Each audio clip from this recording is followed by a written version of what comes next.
and advertisers. It's time for the most interactive radio program in Las Vegas today. It's time for Pushing the Limits with Brian Shapiro. Brian will talk sports, politics, entertainment, and anything that matters to you.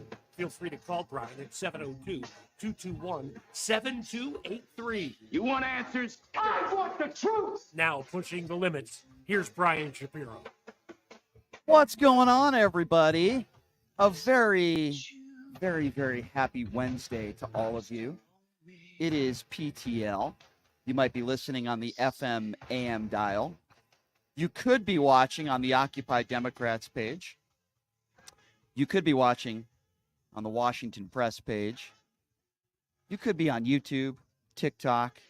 We're all over the place, and we're glad that you make us a part of your midday, afternoon, lunch hour. And boy, do we have a big show lined up for you today. But before I even talk about the awesome guest we are going to have on the show today, I am very excited to announce that my new website, which is pushingthelimits.live, is up.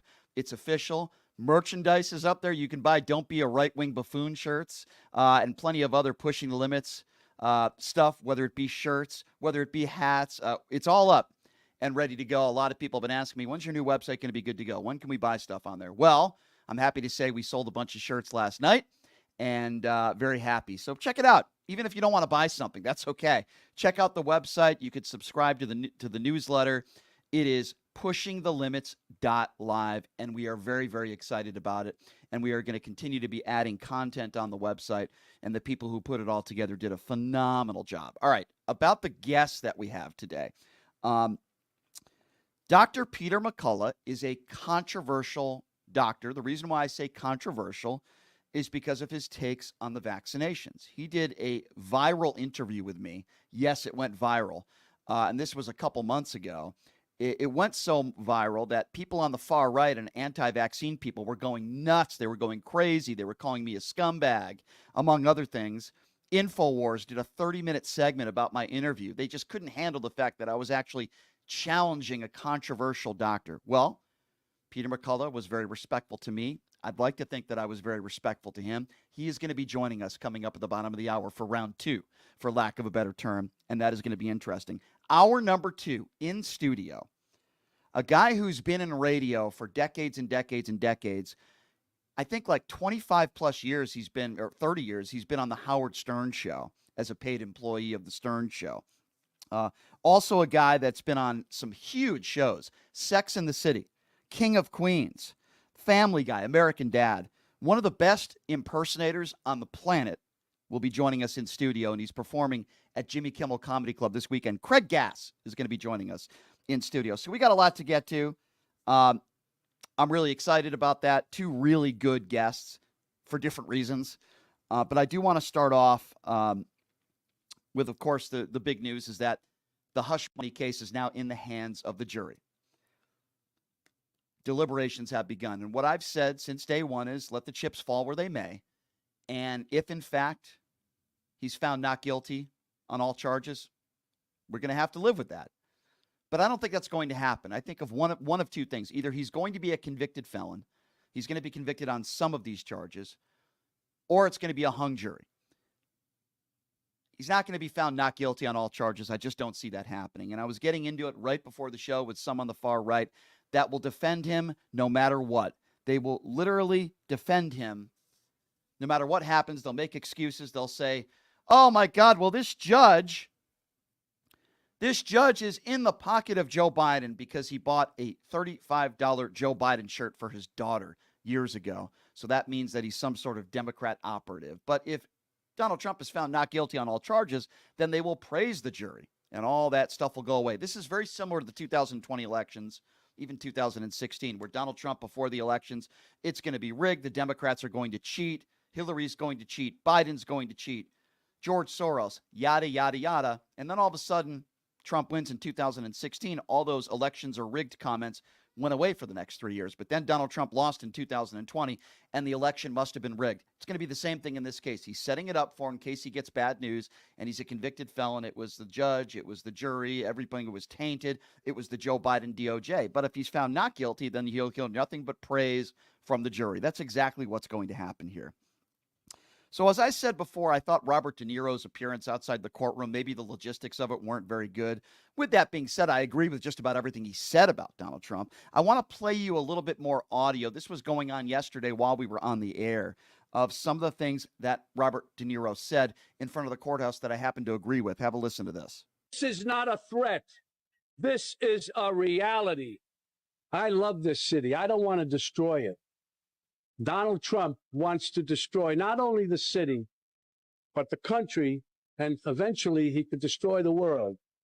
We New Yorkers used to tolerate him when he was just another grubby real estate hustler masquerading as a big shot, a two-bit playboy lying his way into the tabloids, a clown. But this city is pretty accommodating. We make room for clowns, but not a person like Trump who will eventually run the country. That does not work, and we all know that.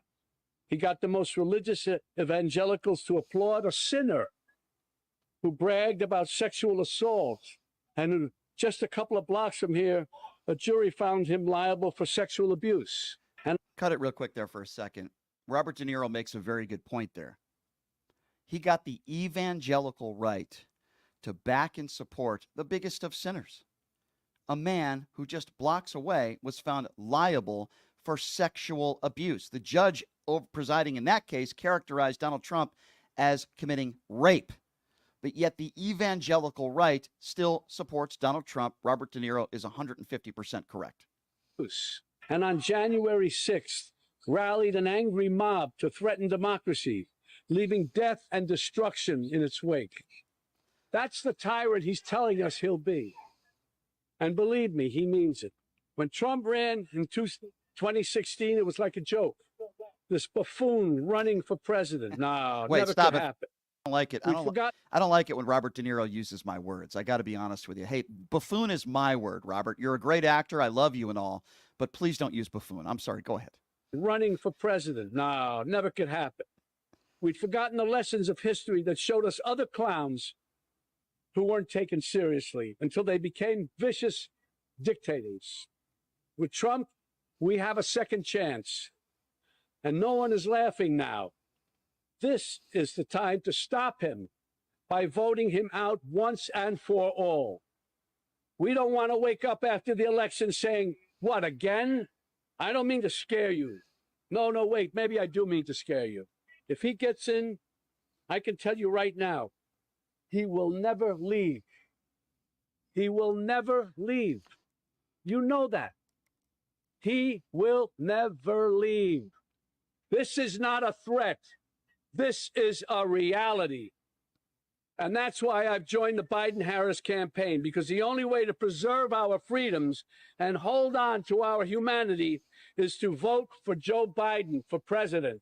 Agree. It is interesting that those people on the far right that are saying, Robert De Niro is the one breaking the gag order. He's tainting the jury. No, he's not. He was there not to say that the jury better prosecute Donald Trump because he's guilty. De Niro didn't even talk about the case. He was talking about the elections in November and the ramifications if Donald Trump becomes our president again. That's what De Niro was there for. De Niro wasn't there trying to taint the jury. He didn't even talk about the case. So people on the far right are just making idiotic statements. So this is the part of Robert De Niro's speech that I appreciated the most, because De Niro is a New Yorker, and this is the part of the speech where De Niro is talking about how Donald Trump doesn't belong in his city. And that's why it's so weird that Donald Trump is just across the street, because he doesn't belong in my city. I don't know where he belongs, but he surely doesn't belong here. We New Yorkers used to tolerate him when he was just another grubby real estate hustler masquerading as a big shot, a two-bit playboy lying his way into the tabloids, pretending to be a spokesperson for himself. He was calling it as himself for himself, to fool the press into inflating his net worth. A clown. But this city is pretty accommodating. We make room for clowns. Yeah, so you heard a little bit of that in the last clip I played you, but I like the beginning of that clip where he says he doesn't belong. This is New York. He doesn't belong in New York. This was the part where there was some interaction in the next clip with Robert De Niro, where this MAGA fool is calling a couple of those brave officers on January 6th Fanone, and there was another officer there as well who ran for Senate. This is the point where there's somebody in the crowd, in the MAGA portion of the crowd, that starts to get into it with De Niro. It's a very interesting interaction, and then we'll discuss after. They are the true heroes. These guys are the true heroes. They stood and put their lives on the line for these lowlives, for Trump. They lied under oath. They lied under oath. Right. Who lied under oath? What are you telling me? Those two traitors lied. Excuse me? Those two traitors lying. They lied under oath? That's right. What are you saying? The traitors. They're traitors. I don't know. I don't even know how to deal with you, my friend. I don't even know how to deal with you. They stood there. They didn't have to. And there were other ones in there who probably were in with them a little bit too, and they found a way to get around. Not these guys. They stood there and fought for us, for you. For you. They weren't fighting for me. No, they fought for you, buddy. You're able to stand right here now. All right, so very interesting there, because when you have a MAGA idiot, and that's who this guy is, he's an uneducated MAGA moron who says they lied under oath. And then De Niro's like, what are you talking about? I would have said, well, what did they specifically lie about? And notice this uneducated MAGA moron, many of them are, is not specific on anything. He just, oh, you're a liar. I get this on the show every day. People will, Brian, you're a liar, or on social media. Okay, you can call me a liar. That's fine. Tell me what I lied about. And this idiot in the crowd, this MAGA fool wearing his MAGA paraphernalia and MAGA gear because he has nothing better to do with his time outside the courthouse, those two people are liars. And De Niro reacts, I think, as many would. Well, what are you talking about? I don't even know how to deal with you. What do you mean? You're the guy who supports Donald Trump, who still lies about the 2020 election, who lied, 30,000 times when he was president? And you're saying these two brave officers, who, by the way, were physically beaten on January 6th, and somehow they lied under oath. Well, what did they lie about under oath? Notice how he doesn't say anything else. And then he calls them traitors. Why? Because that's what the far right does. They'll throw things at you, throw it at a wall, and hope that it sticks. What did these brave officers lie about? The video that was released, these officers being beaten, speaks for themselves. But yet this idiot in the crowd, who I'm sure believes every word out of Orange Turd's mouth, somehow thinks that these two brave officers standing behind Robert De Niro, because they don't kiss the ring of Donald Trump, they're a traitor. Because they don't kiss the ring of Donald Trump, they lied under oath. By the way, when will Donald Trump go under oath? When will Donald Trump be under oath? When will Donald Trump answer questions on the witness stand? He won't, because he's a coward. That's why. So this idiot, and I think Robert De Niro handled it fine. I would have said to the guy, either don't engage him at all because he's an idiot, or say, well, be specific then. What did they lie about, sir? What was proven that these two brave officers lied about? Tell me right now. Now, obviously, a guy like that is very stupid, and you can't have a conversation with him, but I would have made him look like the fool that he is, if it's not bad enough. So I don't even think Robert De Niro should have even addressed him. But if you're going to, engage it and be like, what did they lie about? Sir, what did they lie about? It's just like all the idiots in this country that think Donald Trump won the 2020 election. Where's your widespread voter fraud evidence? Where is it? No. I didn't say there wasn't fraud. Where's the widespread voter fraud that could have changed the outcome of the 2020 election? Oh, well, 2,000 mules. Or Mike Lindell. These people are so stupid. It's unbelievable. Speaking of stupid and a guy that doesn't pay his own child support, you want to talk about a despicable turd. Listen to Jason Miller try to go after Robert De Niro's acting career. Listen to this.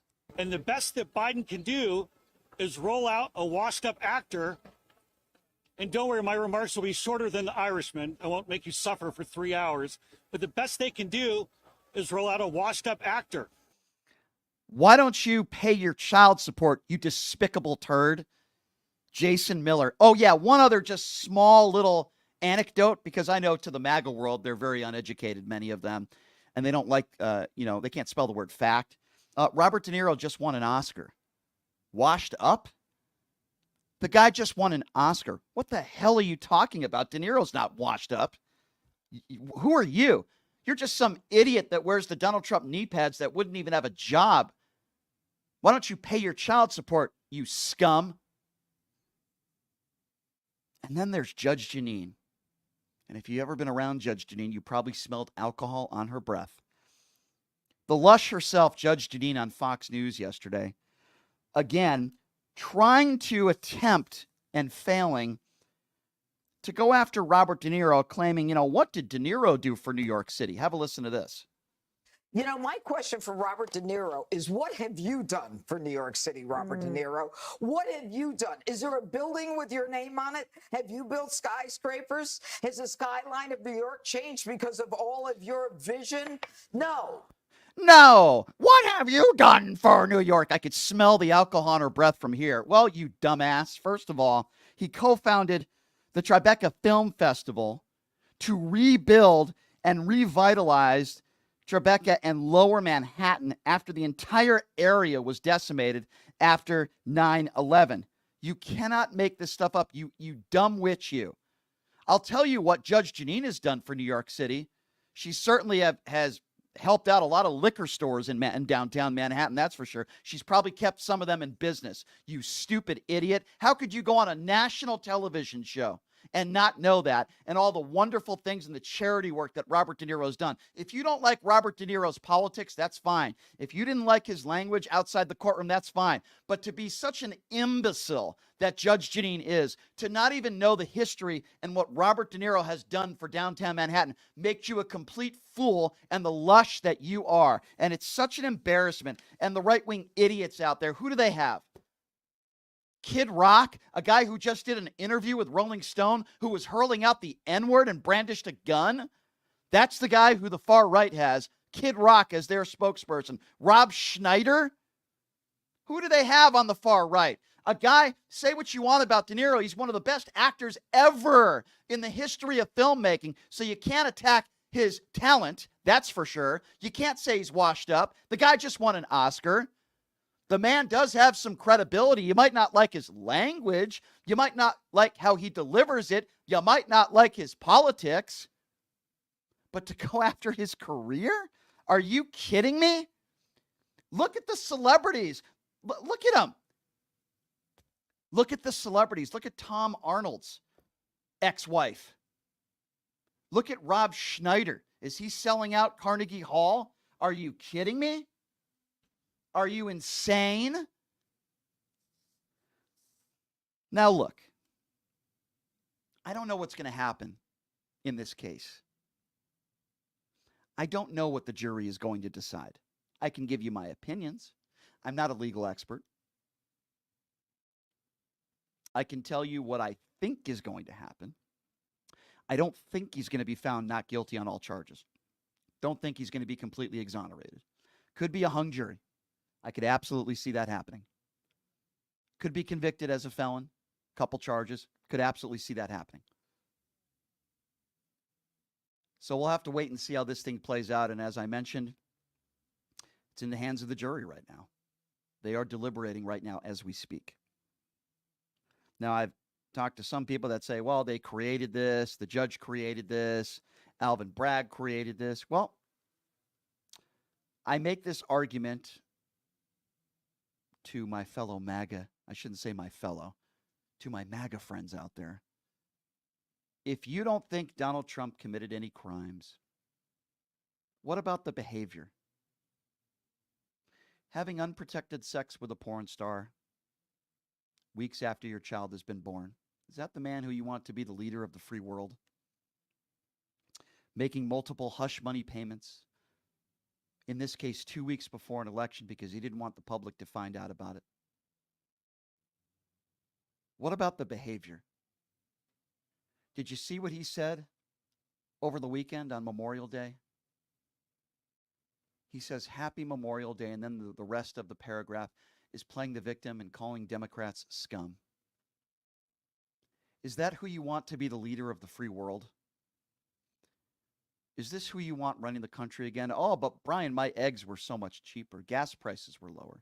Again, people like that have no basic understanding of how the economy works. Maybe we should refer to Kid Rock because he seems to be an economist. Let's ask Ted Nugent. Don't you find it interesting that the evil racist witches like Laura Ingraham and others, when LeBron James speaks out on, it could be a racial issue, political issue. I don't always agree with LeBron James, but when a powerful, talented black man speaks out on something, the far right, like the Laura Ingrams of the world, will tell him to shut up and dribble. Has Laura Ingraham ever told Ted Nugent to shut up and sing? I'd prefer he did neither. I would prefer he'd shut up and he didn't sing. Or Kid Rock. Or even Mr. Butker. Did anybody tell him to shut up and kick a football? No. Because it's only freedom of speech when they agree with it. It's not freedom of speech when Colin Kaepernick decides to take a knee during the national anthem. That's when Donald Trump will characterize those African Americans as, quote, sons of bitches. Yes, he said that. As president of the United States, the leader of the free world, he called African Americans who were kneeling, peacefully protesting during the national anthem, sons of bitches. But if a white Catholic man in a commencement speech basically says women belong in the kitchen, calls those celebrating Gay Pride Month death sinners, they're labeled a hero. Somehow the right will call them heroes, patriots.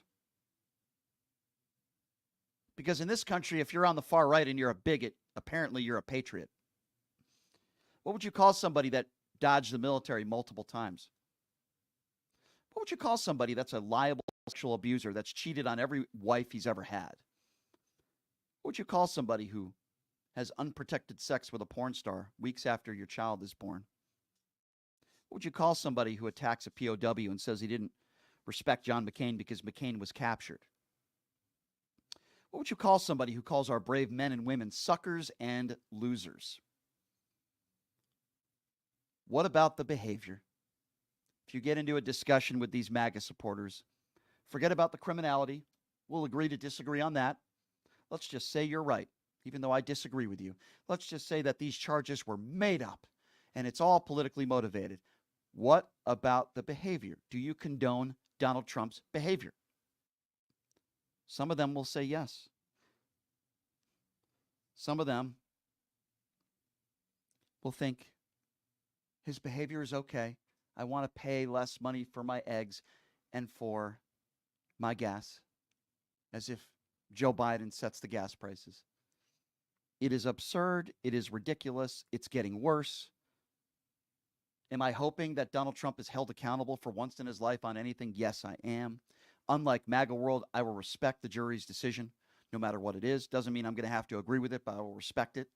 MAGA world will not respect it, only if he's found not guilty. All right, folks, here's what we are going to do. We are going to take a break, and when we come back, oh boy, it's going to get interesting. My first interview with controversial heart doctor Peter McCullough went viral. The right couldn't handle me challenging someone who was anti-vaccine. InfoWars did 30 minutes on the interview I did, and the anti-vaxxers across social media couldn't handle the fact that I was actually challenging somebody. Well, Dr. Peter McCullough is going to be joining us next for round 2. And I have a lot of questions to get to him that I did not ask him in that first interview. So I would beg to say that this interview probably will go viral as well. He's always been respectful to me. I'd like to think I've always been respectful to him. I don't see that changing in this interview, but it's going to be fun, ladies and gentlemen. And as I mentioned, speaking of fun, in hour number 2, from the Howard Stern Show, in-studio guest Craig Gass will be joining us, one of the best impersonators on the planet. The guy is brilliant. But Dr. Peter McCullough is going to be joining us next, ladies and gentlemen. You're not going to want to miss it. We will take a quick break, and before I take a break, please check out my new website. It's pushingthelimits.live. Again, that website is pushingthelimits.live. Merchandise is up there, Pushing the Limits gear, hats, shirts, mugs, you name it. I got it up there. I even have a shirt with a picture of yours truly. Don't be a right-wing buffoon. So I know some of you might be interested in that. It's up there on the website, pushingthelimits.live. We will take a quick break. Dr. Peter McCullough will be joining us next. You don't want to miss it. It's Pushing the Limits right here on KSHP. Hey, everybody. Are you struggling to find a pizza place that reminds you of Brooklyn? That true blue New York style pie? Well, worry no more. Stallone's Italian Eatery Pizza is a knockout. We're located at 467 East Silverado Ranch Boulevard, just off of Premier Road, half a mile east of South Point Casino, just minutes from the Las Vegas Strip. Come by and grab a slice of pie. Plus, check out our Brooklyn-inspired Italian cuisine. Our sandwiches are super. Hero, that is. Because why be a sub when you can be a hero? Stallone's Italian Eatery is here to serve you phenomenal food, Vegas. Forget about it.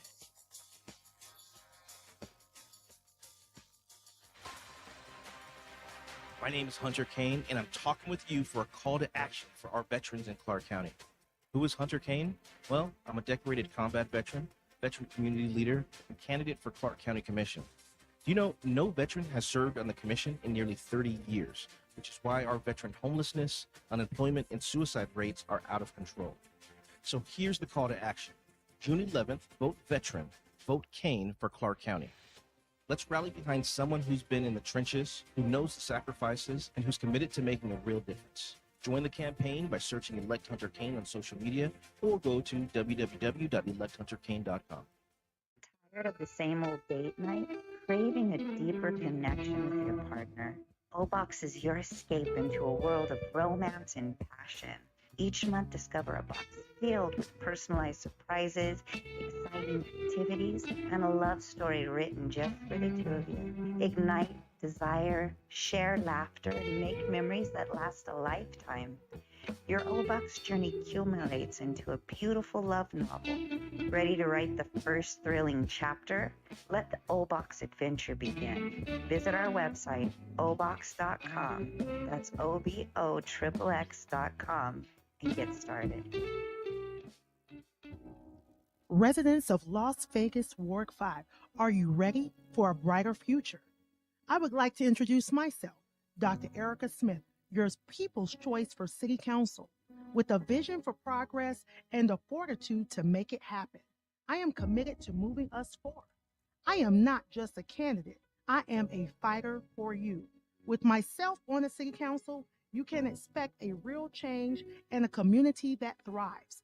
Vote for Dr. Erica Smith, because together we're building a better tomorrow. To learn more about me and my campaign, go to www.ericaforlasvegas.com, paid for by the Vote Dr. Smith Committee. Who would have thought there'd be so many kids playing ice hockey in the desert? Jake Helps Hockey Foundation and the Las Vegas Ice Warriors, founded by Gina Yousafzai 8 years ago, made it possible for families who can't afford the equipment and food. Donate today at www.hockeyforkids.org and help us continue making a difference. Join us in supporting Jake Helps Hockey Foundation and the Las Vegas Ice Warriors, where every kid gets a shot at the starting line. Just a reminder, our website is www.hockeyforkids.org. I am Eva Olivia Chase, candidate for Nevada State Assembly District 16, Democrat with progressive ideas, including a woman's right to choose, public money for public schools, student debt relief reduction, and forgiveness. As a trans woman and a veteran, I will fight to protect the democracy of our country. Vote and support Eva Olivia Chase for Nevada State Assembly District 16. My name is Kola Akimbade. I'm running for mayor of Las Vegas. As mayor, we will offset the off-season by diversifying our economy, bringing technology, high-paying jobs, and strengthening our entertainment industry.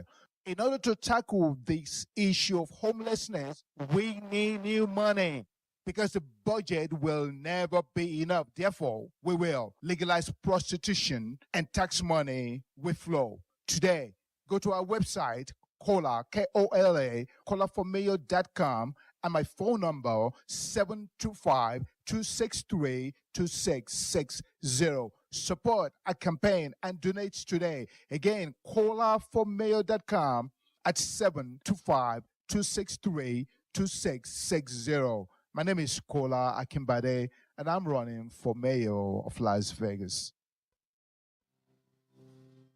Did you know that 99% of air conditioning issues start with airflow issues? Well, guess what? Pioneer Air has your back. They've been operating for 20 years in the industry within the Las Vegas area, large enough to handle all your air conditioning and heating needs, but small enough to know your first name. Pioneer Air focuses on preventative care, much like wellness checks for humans. They believe in wellness checks for air conditioning and heating systems to extend the life of the system you own. So what are you waiting for? Schedule your wellness check with Pioneer Air today. The number to call is 702-831-4840. Here's the best news. Mention this ad and you'll receive 10% off. Call Pioneer Air today. 702-831-4840. That number again, 702-831-4840. Battle Blast LV Laser Tag is a high-tech game of computerized hide-and-seek, tag, and capture the flag, all rolled into one. The object of the game is to score points while defending yourself from attack. Points are scored by tagging other players. A typical play experience includes 10 minutes of intense competition in the arena. Participants must be 6 years or older to play. Location is 8125 West Sahara in Cimarron. Call 702-228-0951. All right, welcome back. It is Pushing the Limits on a Wednesday. Thank you so much for joining us. I will say this, unlike some other shows, I enjoy interviewing people that I might disagree with. I enjoy a good debate. I enjoy a good conversation. And I think there's too many people in the media that only interview people that they agree with. Somebody who I do agree with on some issues, certainly when it comes to vaccinations, his name is Dr. Peter McCullough. He's a public figure. He's an author, a physician scientist, and a commentator. And we did an interview a few months ago. It went viral. And he was very kind enough to come back on with me today and has always treated me with respect. And I would hope he feels the same way about me. And Dr. Peter McCullough joining us again now on the program. Doc, I do appreciate you coming on, sir. How are you? Great, Brian. I tell you, I was blown away with the response of our last interview. I have to tell you, my box blew up, and now I have questions for you. Good. Good. Well, let me start. I just want to say, go ahead. I'm sorry, Doc. Go ahead. I'll say one of the questions that came up is people were surprised that that you had severe COVID. I think you said that yourself. You had it yourself, right? Yeah. So here's what I would say to that. Those people have no idea what my medical history is, and we'll definitely get into that. I'm a juvenile diabetic. As you know, my immune system is not as strong. That's my not with you, Doc, but my frustration with people out there that don't know what they're talking about. They don't know me. They don't know my, my medical background. And you don't either, to be fair, but you didn't make those judgments about me. I wanted to talk to you about that, because InfoWars called me a scumbag for doing that interview with you. They some people who, I know, I kind of laughed at it too, Doc, to be honest. Some people called me condescending. You've even been interviewed where they said I was angry and disrespectful. You've been very respectful to me. I would assume that you wouldn't be willing to come back on this show if you thought I was disrespectful to you. Is that fair to say? Oh, it's fair. And, I gave you a lot of courage about doing what you're doing, just having a conversation. And you're right. I didn't probe into your history, but type 1 diabetes or being, I assume, insulin requiring. Correct. That's a known risk factor for severe. Absolutely. And you know that, and with your history, doctor, with your medical, you know that better than anybody. What I get frustrated with are people out there like the InfoWars people of the world that say, Brian says the vaccines helped him. I would assume he got COVID after he got vaccinated, which, by the way, is also not true. I got COVID before the vaccines were available. But again, they wouldn't know that. They just make assumptions. So that's frustrating. But there's a lot I want to talk to you about, Doc. And you could ask me any. But Yeah, yeah, go but ahead. just hang on. The other thing they really wanted to know is that was it an early strain? And I assumed it was. So type 1 Yes. diabetic, early strain, which is far more virulent, right? So the Correct, original correct. wild type. Do you remember what month? Was it in 2020 or 2021? Or? I'm trying to remember what month it was. I can give you that information. To be honest with you, I don't want to give you the wrong month, but I know Okay. it was at least 4 or 5 months before the vaccines were available. Okay. And I was in the ICU for almost 2 weeks. Well, But there you go. And were right. you on the mechanical ventilator? No, I told them I didn't want to be on a ventilator. Wow. I don't know if that had any, effect of whether they did or not. But But by about the third day, my lungs were starting to clear up a little bit. I was on remdesivir and antibodies, and I didn't think I was going to make it for a couple days. Well- But I know what it's like to pretty much feel like you're a quadriplegic, and people around me died in the hospital, and it was a Right. horrible situation. Right. Yeah. That was one of the questions was, did you get monoclonal antibodies? And it sounds like you did. They were available, I think, by November of 2020. My So- understanding is I did. I did, yeah. Doc. So you would yeah. have gotten the Lilly bamlanivimab, which was a product that I widely used in my patients. Every single study Mhm. showed that the monoclonal antibodies were safe and effective. And even if you got them and you were hospitalized, you were far more likely to survive the hospitalization like you did, Right. as opposed to unfortunately dying in the hospital. Almost all the deaths occurred in the hospital. So Well, I'm it's very grateful that I was able to make it, and it's very frustrating. Not you, but when people out there make assumptions, not knowing anything about my medical history, which is what Infowars did, and many other right-wing entities. That was very frustrating to me. I'm also glad that we can have this conversation and be respectful to one another, even though there are some of your followers, not all of them, very nasty towards me. And I'll be honest, I wasn't very nice to some of them either, but I dish it back. But I enjoy conversation, challenging people. You obviously don't mind that. And I think we were able to do it in a respectful way. And we're going to do that today. And I appreciate you coming back on, Doc. I want to ask you this question to start. I'm sure you heard about this horrible tragedy of this 30-year-old golfer, Grayson Murray, who passed away last week. There's a Twitter account named Concerned Citizen who wrote about this 30-year-old who died, reminder that this is absolutely not effing normal. Health officials need to conduct a full investigation into why young, fit, healthy people keep dying suddenly, although you already know why. 1.1 million people saw that tweet. He died because he killed himself, battling depression and alcoholism. Does that get you as angry as it gets me when people put out complete misinformation, alluding to that maybe the vaccines might have killed this individual when he took his own life? Well, people are on edge, but you have a very good point that we have to let all the facts settle out. In this case, the parents came forward within 24 hours. When someone dies, many times the parents and the family members, they're not given all the information. They're just told, and then they have to go to the apartment or house and see what happened. Yeah, sadly, he committed suicide. He's a terrific golfer. I think there's pictures of him with his girlfriend. And Right. people shouldn't jump to conclusions. They should, let the normal investigative process work out. I agree. I agree with you. So last time you came on the show, you had mentioned former pro basketball player Oscar Cabrera. He was very anti-vaccine. He took the vaccination because he claimed he had to, and then he claimed he had myocarditis. Now, sadly, he died of a heart attack during a stress test. And you had mentioned that, but he had claimed he had myocarditis. A couple of his family members have come out and said there was no evidence that he had myocarditis.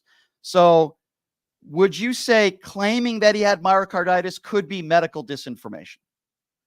I would take the patient's word over the family only because, he was the one talking to the doctors. And I'm a little bit concerned the family members could have been influenced by outside sources to say, listen, let's kind of shift the focus away from myocarditis. Now, let me mention one thing about the stress test.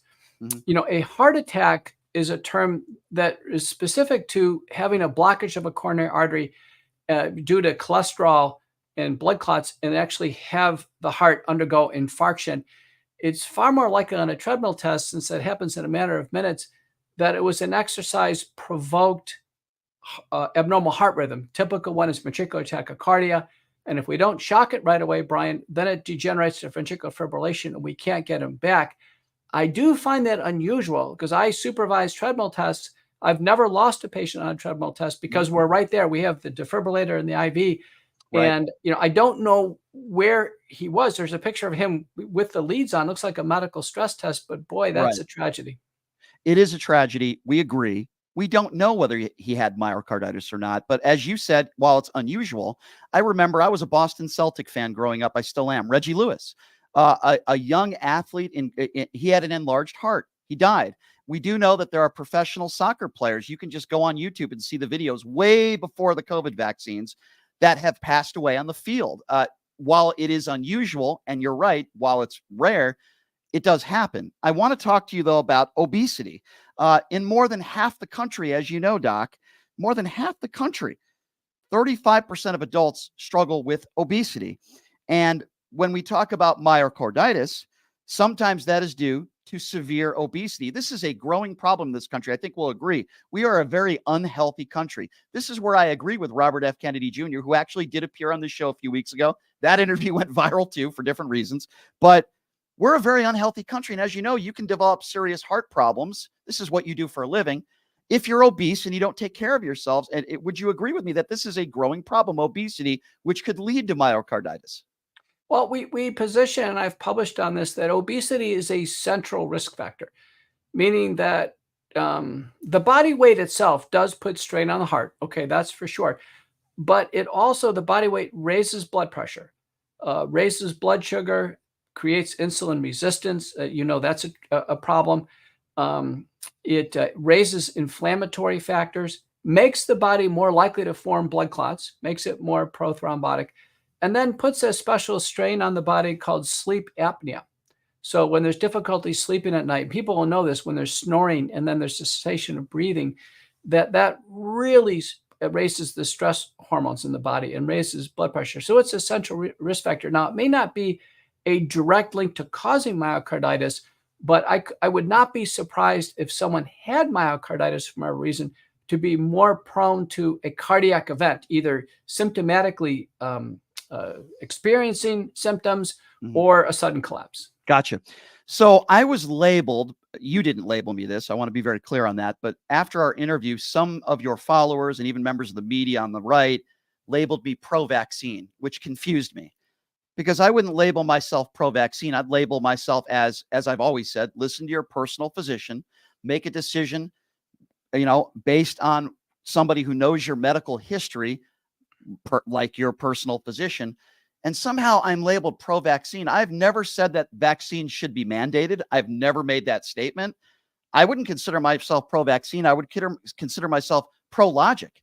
Don't get your information from people like me. Don't get your information from Joe Rogan or your medical information from InfoWars. Get it from your personal physician that knows your medical history. Would you characterize that as pro-vaccine? No, it sounds very rational. See, that's the reason why I think it's helpful to understand your history. Type 1 diabetic, you probably had it from puberty. So it's, correct. It's a long pre-puberty. Yeah. 6 years old. Yep. Yeah. Condition.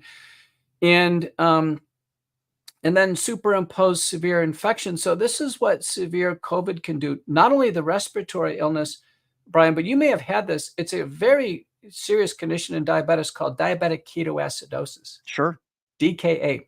And I've had patients actually have that triggered by SARS-CoV-2 infection and even the second or third infection. So each person is different. Today, I have a patient of mine with heart failure. He's had cardiac arrhythmias. He's on multiple drugs. He's young like you. But he's got COVID with a fever. Well, I have him gunning McCullough protocol, multi-drug protocol right now, so he doesn't get really sick and trigger a problem, even though it's a second or third infection. Now, a healthy young person, otherwise, it would be a different set of advice. Now, I think what you did is you're laying out what should happen, right? This consideration of the entire history. You're obviously working with doctors you trust, and then make a decision. Right. And you don't see anything wrong with that, right? No. Good. We agree on that. We probably agree on a lot of this stuff. It's just frustrating when people that don't know my medical history, again, make assertions and assumptions. All right. I'm going to ask you a question here. You tell me what you think about this. Obviously, we probably agree. I think that the pharmaceuticals, obviously, they made billions and billions of dollars off of COVID. There's no question about that. A lot of people made a lot of profits. I do believe there's probably a cure for diabetes now. There might even be a cure for cancer, but we're talking about so much money involved here and not for the sake of the greater good of people. So we probably 100% agree on that. But I do want to ask you this. I go on your website, with all due respect, doctor, and I see, you get paid a lot of money to make speeches. I would assume if you were making speeches before COVID, not to the extent of the money that you're making now. You're selling a book. You're selling spike protein formula. So is it fair to say that you're also making money off of COVID, maybe not to the extent of the money that the pharmaceuticals are making, but couldn't one criticize you for the same thing that you criticize the pharmaceuticals for, which is profiting off of this virus, off of COVID? Well, they could criticize you for, having a podcast and making money. So But I did the same thing before COVID, though. I know didn't. I did the same thing before COVID too. So, I guess there could be criticism for anybody who derives revenue, but we derive revenue from what we do professionally. And, before COVID, I derived revenue from a variety of sources. After COVID, I did. It's kind of about the same. I've gone down considerably since COVID, but it's not about deriving revenue. It's about doing what we're doing right now, trying to bring people the truth. And I understand that, but I think you know where I'm coming from, where you have a huge social media following, right? You got 1 million followers on X.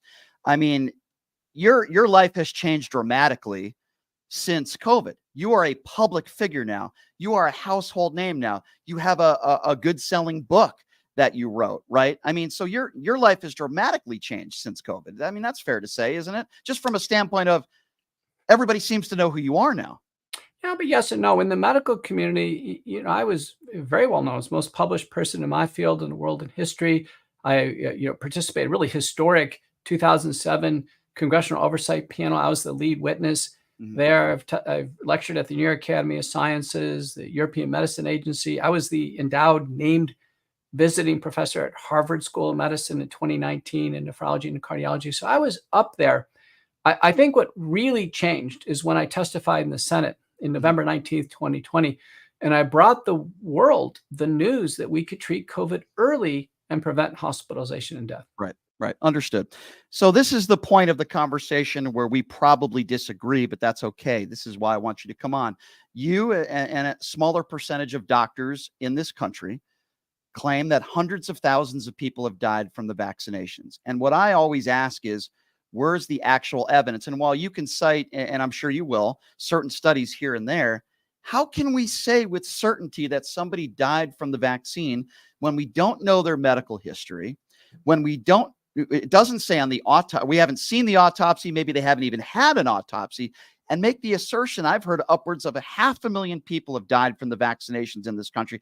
I don't think that's true, but you've made statements like that before. And how could we make statements like that without knowing their personal medical history and whether they had an autopsy or not? That's the question that I ask you. Well, what we do is I'll just give you the kind of most direct line on this. So I've reported a death. I've reported, many serious adverse events. The system we use is called the Vaccine Event Reporting System, the CDC system, the VAERS system. Now, I would never report a death that was not due to the vaccine in that system. And you know why, Brian? The reason why I never would, because if there's any questions on my submission, and by the way, half of the VAERS form is me filling out my name, my address, my email, my phone. I mean, I am laying myself out there when I do a VAERS report. It says, listen, you make one false statement, a questionable statement on this, you're punishable by federal fines or imprisonment. Listen, if that vaccine did not cause that death, I am not reporting that.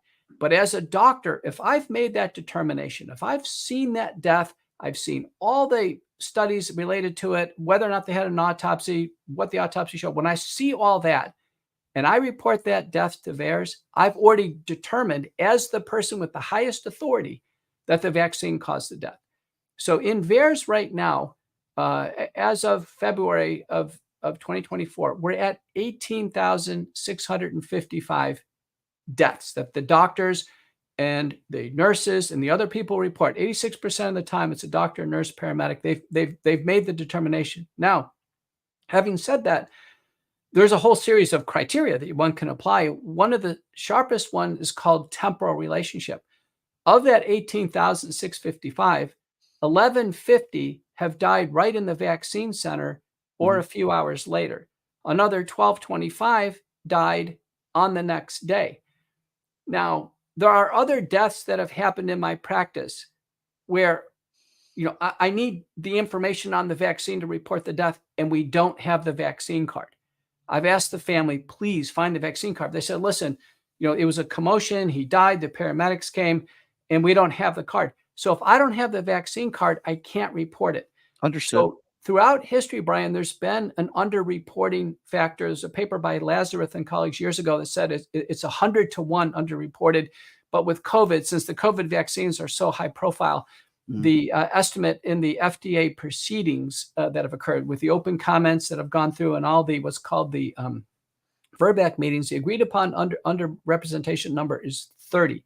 So if we go 30 times 18,655, we're looking at about 550,000 people in the United States. This is U.S. and domestic territories who've died of the vaccine.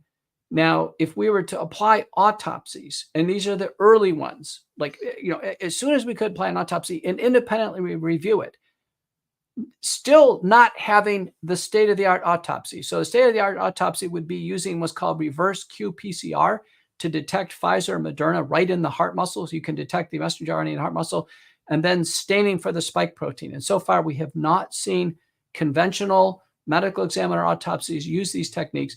But if we add those techniques in, based on what I know in the literature, I would expect that about 73.9% would be confirmed by autopsy. So someone could take the vaccine, die a few hours later, but they could be in a car accident, right? So another person can hit them. It wouldn't be directly. So what I'm telling you is it's a large number, and arguing, honestly, 5, 10, 15, 50 deaths, it should have been off the market. Arguing a large number, in my view, is immaterial. We always have a culture of safety first. I understand a culture of safety, but when we were losing 3,000 to 5,000 people a day from COVID, you don't think the vaccinations saved lives, and you're claiming that it did more harm than good based on what? Well, the vaccines never saved lives in the randomized trials. So we have to rely on randomized trials, prospective, double-blind, placebo-controlled trials. That's the gold standard, Brian. There was no reductions in mortality with the vaccine. There was no reductions in hospitalization. In fact, there was slightly more deaths with the vaccine.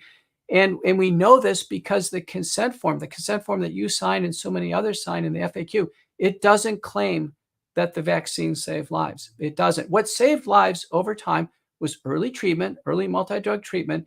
Clearly, the virus mutated, it became milder. That saved lives. And that we have a situation where once people got natural immunity, the second or third infections were far milder. So it's early treatment. It is the virus mutating to milder strains and then natural immunity. Those are the determinants of survival, not a vaccine. Now, everyone wished the vaccine would have saved lives. And yes, and there were thousands of people dying per day. And the analyses suggested they were dying because they didn't get early treatment. There was a paper by Rhetoric and colleagues that showed it. It was tragic. That's the reason why I asked you, did you get monoclonal antibodies? If everybody would have gotten monoclonal antibodies, Brian, the survival would have been so much higher. Do you know what percent of people like you got monoclonal antibodies? I don't. I don't even know what type of antibodies I got. I'll be honest with you. I can probably find out that information. But I guess let me ask you this question as a whole. I understand that's your opinion, that you don't believe the vaccines you believe the vaccines did more harm than good. Why is it you think then that literally 9 out of 10 that are infectious disease experts, the overwhelming majority of those that are in the medical field, not just whether it be a heart doctor or a nurse, but infectious disease experts with decades and decades that are not political, that are not, making money off of COVID per se. I'm not talking about those of the pharmaceutical companies. Why do so many people disagree with you? It's because it's the context. So it's a crisis. It's a novel infectious disease pandemic. And in the setting of medical crises, Brian, the orthodoxy is always wrong. They're always wrong. So in the mid 19th century, women were dying of infections after they delivered babies. And Semmelweis, who is a Viennese physician, he's Hungarian, but he's in Vienna, he did the studies. He showed, listen, the doctors are infecting the women with their hands by going from the cadavers to the women. And he did the experiments. They need to wash their hands with chlorinated lime and we'll stop these infections. This guy was not embraced. He was castigated. He was canceled. He was censored. For 20 years, he had the data. The orthodoxy was completely wrong. If we were to fast forward and if you and I were to say, listen, 1949, smoking causes lung cancer. Do you know 99% of all the big shot doctors you would rely on would say, no, it doesn't. The doctors were smoking. The doctors were advertising cigarettes. That's the reason why the doctors disagree with me, Brian, because they're always wrong. In the state of a crisis, the orthodoxy is always wrong. Right, and It's they were always proven with smoking. it's, They were. it's You're always right. the innovative doctor first who sees it first. Then the others come pretty much decades later. Right. Obviously, technology has changed a lot since then. Medicine has changed a lot since then. Yeah, you're right. Back in the day, there are a lot of people out there that did not think that smoking was harmful, or at least not to how harmful we know The that majority, it is Brian, it was the today. majority. It was Sure. it was the majority. If you read The Emperor of All Maladies by Mukherjee, it was the chief surgeon at Johns Hopkins taking out lung cancers. He was smoking. Smoking cannot cause lung cancer. It's right there. The majority of your blue ribbon doctor said smoking definitively did not cause lung cancer. And decades later, they were proven completely wrong. That guy died of lung cancer. So do you feel like the overwhelming majority of those in the medical field are deliberately lying? Or do you feel like they're deliberately putting out misinformation, or they're just all uneducated? Those that are infectious disease doctors for decades and decades, they're just uneducated on this issue. And you being a heart doctor, you know more than them, or are they deliberately lying? What do you think? Or a little bit of both? What do you think it is? No, it's just like with the Semmelweis example and washing your hands and smoking. The doctors aren't nefarious, and neither one of those historical examples, they weren't nefarious. They just get on the wrong side of groupthink on an issue, and then they dig in. And the doctors, in the smoking example, the doctors smoked and the nurses smoked. In this example here, the doctors took the vaccine. They did. They actually they believed Most of them the did. vaccine. Yeah. They took the vaccine. So listen, Most of them seem to be doing okay, right? Well, I mean, I'm really worried about certainly the patients I see. I'm worried. Can I ask you about that, Doc? Let me, because this is important. So, like, look at the NBA. Just about every player took the vaccine except for Kyrie Irving. I think there were 2 players. Every coach, every trainer, every player in the league. Nobody's dropped dead. The NHL, just about every player and coach took the vaccinations. The NFL, same thing. If they were as dangerous as you claim that they are, then why aren't these athletes dropping dead? Everybody in the NBA seems to be doing just fine. What you need, though, is you need a large enough population. And we recently shown this in a paper. We have this in preprint. Holster is the first author from the Seattle Medic 1 unit. It turns out in order to see this jump in deaths, you need about a 2 million population. We just don't have 2 million basketball players or 2 million football players. It's about that size. Now, in the city of Seattle, when they rolled out the vaccines, now you can see a jump. If they had, let's say, 1,000 cardiac arrests a year, now they've got, 1,250 or 1,300. So you need about 2 million to see that death signal. Now, sadly, for instance, if we look at all the college players and pros and high school players, John Stockton, former Utah Jazz star, you should probably have him on. He's a really good guy. He's chronicling this. He thinks we're at about 1,000 deaths in this time period. Of course, they all need to be sorted through. And you're right about athlete deaths. There's always been athletes who have died.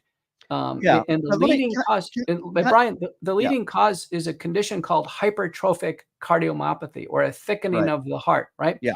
But the advance is that we now screen this ahead of time. So I check athletes for this in my office. We have ultrasound, EKG.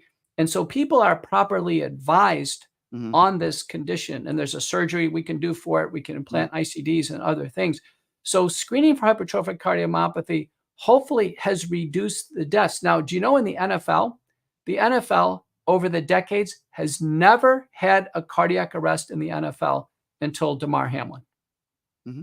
And there's no evidence that Damar Hamlin had that happen to him because of being vaccinated. But the point I'm making is the reason why there was never a cardiac arrest before Damar Hamlin is because they have very good screening.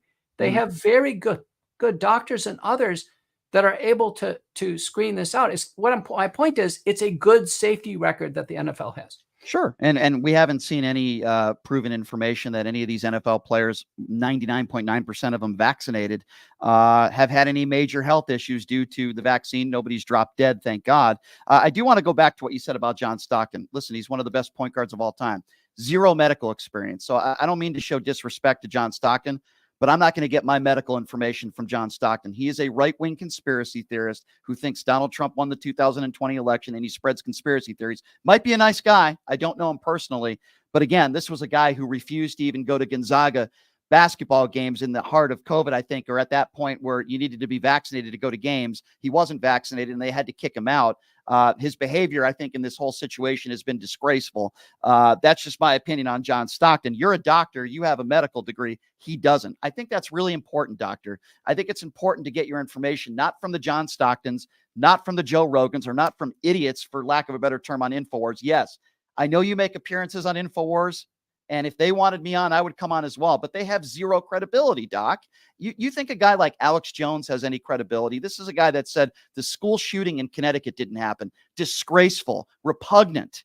I mean, what do you make about these entities? And you have the right to go on that network. If they wanted me on, I'd come on as well to defend myself. I would, Doc. I'd come on with you. But these are not serious news publications. I mean, do you think InfoWars is serious? All audiences matter. Your audience matters. Alex Jones, and I've been on ABC. I'm happy to go on all of them. Right. What we're learning is all audiences matter. The person who's doing the interview, they're not the content expert. So John Stockton, he's simply tabulating the deaths. He's not making medical determinations, but to tabulate the deaths is important. We recently had. We have these contextual cases that are worrisome. The Cowboys just drafted a center a couple of years ago, and then he just declared retiring from the NFL for a saddle pulmonary embolus. That is a large blood clot that's stuck in the pulmonary artery. Well, I can just tell you as a doctor, if he came to me and said, "Listen, I just had a blood clot," I would go through an evaluation, and one of the questions I would ask is, did you take one of the COVID-19 vaccines? And then I would check blood tests to see an inference of what the vaccine had in terms of an effect in his body. So we have a whole series of tests now, and I would try to determine, listen, did the vaccine play a factor? Did he have genetic factors? Were there other factors? It was just said in the press release, Brian, that it was unprovoked. That means there's no obvious cast on his leg, what have you. But the athletes are one group to look at. Recently, there was a CNN political commentator. She's actually been a commentator on 2 different presidential, campaigns. She just passed away unexpectedly in her 50s. And again, no explanation. And here's the point, Brian. Prior to the pandemic, when someone died, it was, in general, it was 40% due to cardiovascular disease, 40% due to cancer, and 20% other causes. But they're always known. They're always known. When someone dies of a cardiovascular event, it's known. They have a long history of cancer. They have known hypertrophic cardiomyopathy, heart failure. Same thing with cancer. They have a long history of cancer. Or the other cause, you already discussed a suicide, homicide, motor vehicle accidents, trauma, what have you. Right. What's got the public on edge, Brian, is where we get these reports. They show a picture of someone looks healthy, and they said they just died. No explanation. It's the fact that there's no explanation. And usually the press releases before COVID always gave some explanation. Isn't it? But to get somebody's medical history, not everyone is going to be able to be privy to that sort of information, right? And when you talk about the public being scared, I think there's a lot of people that have a mistrust with the medical field. And I think like this Twitter page, Concerned Citizen, who made the case, which is ridiculous, that Grayson Murray might have died from getting the vaccine.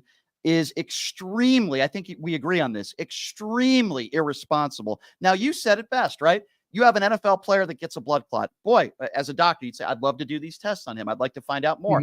I don't have any problem with that at all. What I don't like is when people make assumptions about a death, like Damar Hamlin, for example, when he dropped all over social media. People, oh, well, this isn't normal. It must have been from the vaccines, when there's literally no evidence that the vaccine caused Hamlin to drop and his heart to stop. And we also have learned that when you get, and you know this as a heart doctor, it's like a millisecond, right? I don't even know the direct terminology for it, that if you get struck in the chest, while extremely rare, it has happened in professional sports before where your heart can stop beating. And we've been told that that was directly why he dropped, and it had nothing to do with the vaccinations. I just don't want medical misinformation out there because I think it's dangerous. Well, and I'm not claiming that that's all you do, but, you know. But Brian, I did, I was asked to opine on Damar Hamlin. I went on Tucker Carlson within 24 hours and had a lot of different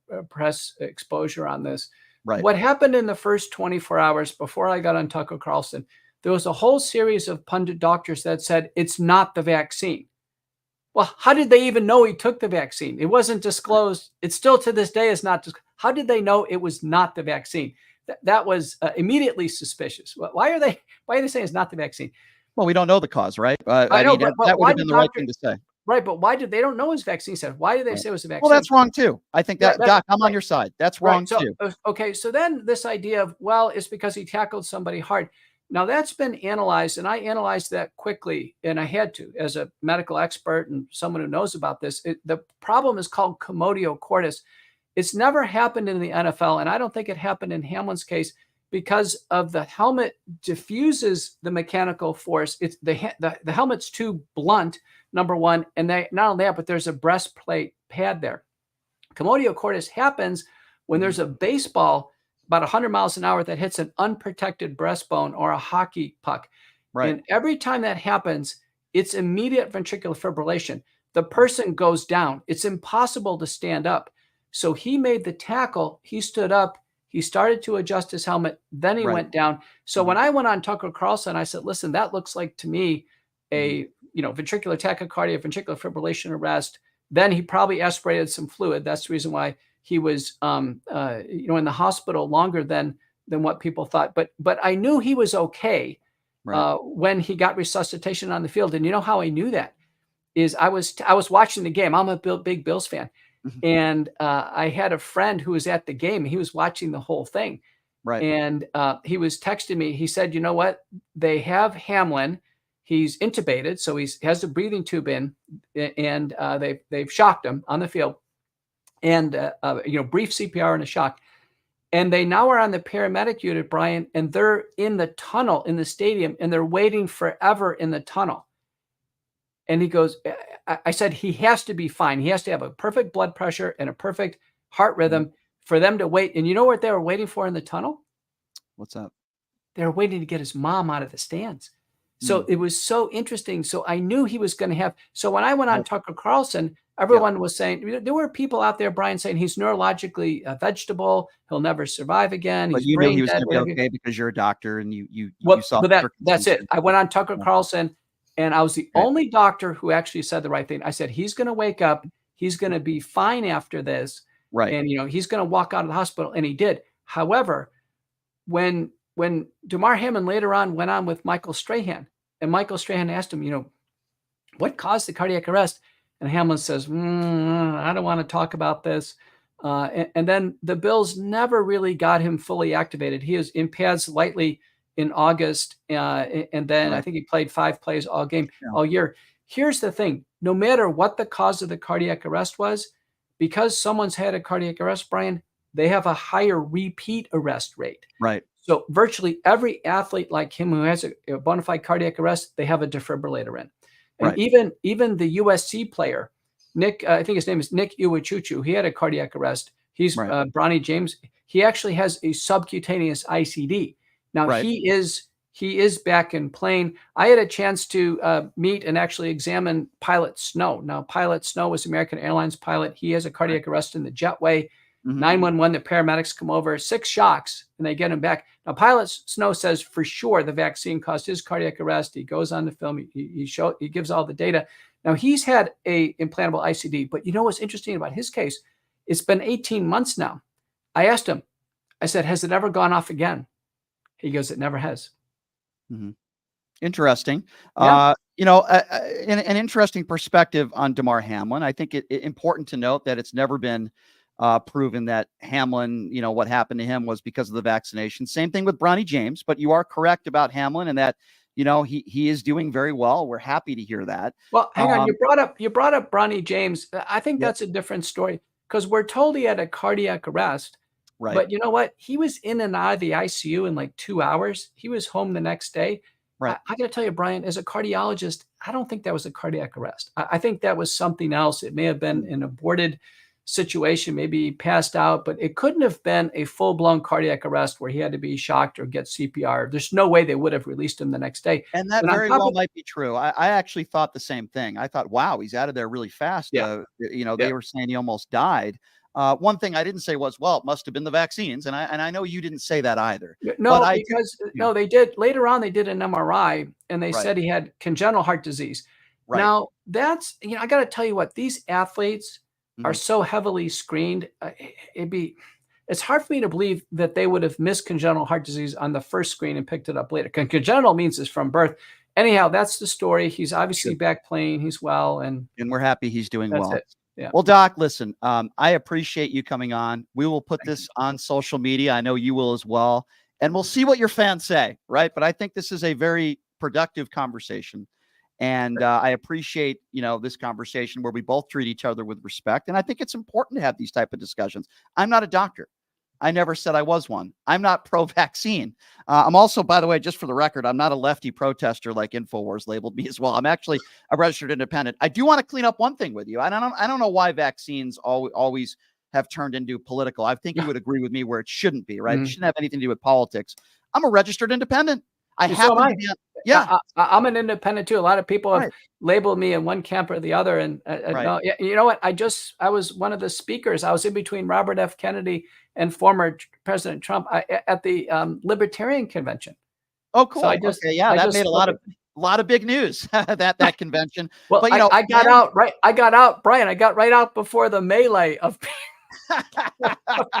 Yeah, that was kind of wild. I am on a entity called the Occupy Democrats Network. They have 10 million followers.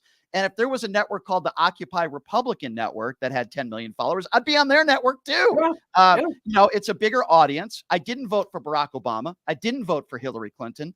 I am going to be voting for Joe Biden. I don't apologize for that. I'm very anti-Donald Trump. But I'm certainly not a lefty protester like InfoWars labeled me, but I know you don't like labels any more than I do. So, Doc. It's because, Brian, they don't fit. They don't help us advance the conversation. I give you great credit as someone who is advancing the conversation. Someone asked me, oh, that guy, Brian, really attacked you. And I said, listen, I didn't know who you were because I have a busy press day. And it's true, I didn't know who you were, but I do know now. Thank you so much for having me. How could you not know who I am? No, Doc, I'm just kidding. And I hope you don't feel like I attacked you then or now, because that's certainly not my intention.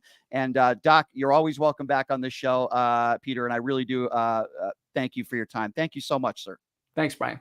Appreciate that. All right, there you go, everybody. Round 2 with Dr. Peter McCullough. I thought that went well, even though we don't agree on everything. All right, we are going to switch topics now, and we are going to have some fun. From the Howard Stern Show, I don't want to make this guy wait anymore. Craig Gass is going to be joining us in studio, one of the best impersonators on the planet. I wonder if he has a Trump impersonation. I'm sure he does. Take a quick break. Be back right after this. It's Pushing the Limits.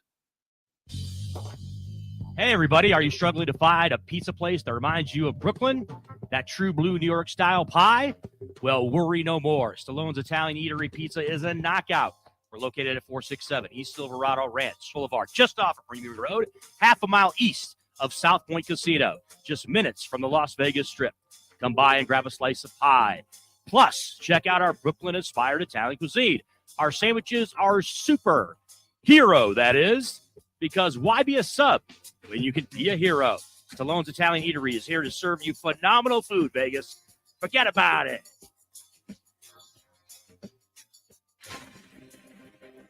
My name is Hunter Kane, and I'm talking with you for a call to action for our veterans in Clark County. Who is Hunter Kane? Well, I'm a decorated combat veteran, veteran community leader, and candidate for Clark County Commission. You know, no veteran has served on the commission in nearly 30 years, which is why our veteran homelessness, unemployment, and suicide rates are out of control. So here's the call to action. June 11th, vote veteran, vote Kane for Clark County. Let's rally behind someone who's been in the trenches, who knows the sacrifices, and who's committed to making a real difference. Join the campaign by searching Elect Hunter Kane on social media or go to www.electhunterkane.com. Who would have thought there'd be so many kids playing ice hockey in the desert? Jake Helb's Hockey Foundation and the Las Vegas Ice Warriors, founded by Gina Yusufzai 8 years ago, made it possible for families who can't afford the equipment and fees. Donate today at www.hockeyforkids.org and help us continue making a difference. Join us in supporting Jake Helb's Hockey Foundation and the Las Vegas Ice Warriors, where every kid gets a shot at the starting line. Just a reminder, our website is www.hockeyforkids.org. Tired of the same old date night? Craving a deeper connection with your partner? O-Box is your escape into a world of romance and passion. Each month, discover a box filled with personalized surprises, exciting activities, and a love story written just for the two of you. Ignite desire, share laughter, and make memories that last a lifetime. Your O-Box journey accumulates into a beautiful love novel. Ready to write the first thrilling chapter? Let the O-Box adventure begin. Visit our website, obox.com. That's OBOXXX.com and get started. Did you know that 99% of air conditioning issues start with airflow issues? Well, guess what? Pioneer Air has your back. They've been operating for 20 years in the industry within the Las Vegas area, large enough to handle all your air conditioning and heating needs, but small enough to know your first name. Pioneer Air focuses on preventative care, much like wellness checks for humans. They believe in wellness checks for air conditioning and heating systems to extend the life of the system you own. So what are you waiting for? Schedule your wellness check with Pioneer Air today. The number to call is 702-831-4840. Here's the best news. Mention this ad and you'll receive 10% off. Call Pioneer Air today. 702-831-4840. That number again, 702-831-4840. My name is Kola Akimbade. I'm running for mayor of Las Vegas. As mayor, we will offset the off-season by diversifying our economy, bringing technology, high-paying jobs, and strengthening our entertainment industry. In order to tackle this issue of homelessness, we need new money because the budget will never be enough. Therefore, we will legalize prostitution and tax money flow. Today, go to our website, Kola, K-O-L-A, kolaformayor.com, and my phone number, 725-263-2660. Support our campaign and donate today. Again, kolaformayor.com at 725-263-2660. My name is Kola Akimbade, and I'm running for mayor of Las Vegas. Voters want safe gun reform, ban military assault weapons, including AR-15s, have universal background checks, and red flag laws. I am Eva Chase, a candidate for Nevada State Assembly District 16, U.S. Air Force veteran, college graduate, progressive independent candidate, fully transitioned transgender woman, former lieutenant governor candidate for Nevada in 2022, where I received 7,212 votes in the Democratic primary. Follow me on Facebook, X, Instagram, TikTok. Donate to my campaign bot fun account and stay progressive.